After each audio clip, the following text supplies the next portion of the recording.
Siyempre, kaya si Mami Sara andito kasi paplanuhin nila yung birthday celebration ni Amara. At siyempre, magkumpuni-kumpuni na rin sila ng mga like pag-a-arrange ng flower. Kailangan i-manage nila yon kung tama ba. Pero meron po silang designer dyan. Yun! Hawak na ni Mami si Amara liit. Tingnan mo, gusto rin pumunta sa yaya. Pero hindi natuloy eh.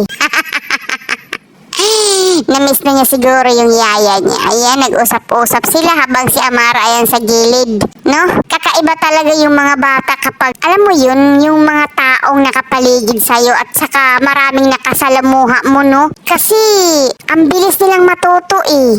Iba talaga yung nag-iisa ka sa maraming nakapaligid sa'yo, guys. Tingnan mo si Amara, tinuturuan nila paano mag-heart, di ba? Mag-align. Talagang magaling bata to. May diskarte kumbaga, 'di ba? Oh, 'di ba? Sumasalot siya. Sino kayang sinasalutan niya? Ang galing niya sumagsalot eh.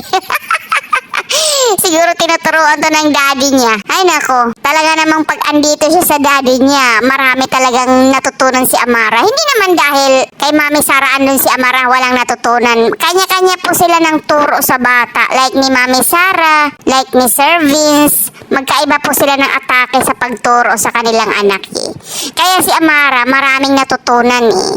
Turo ni Mami Sara, turo ni Lumi, turo ni Daddy, turo ni Mama La. Kaya talagang ang bilis matuto lang ng bata guys. Oo. Gawin mo lang, susundin niya. Ganun. Ayan, naghahanda na po si Mama La ng pagkain nila Mami Sara kasi syempre kakarating lang nila Mami Sara. I'm sure gutom yan. Ang sarap daw ni Mama La magluto. Diba? Ang taba-taba ng mga baka, Pampanga.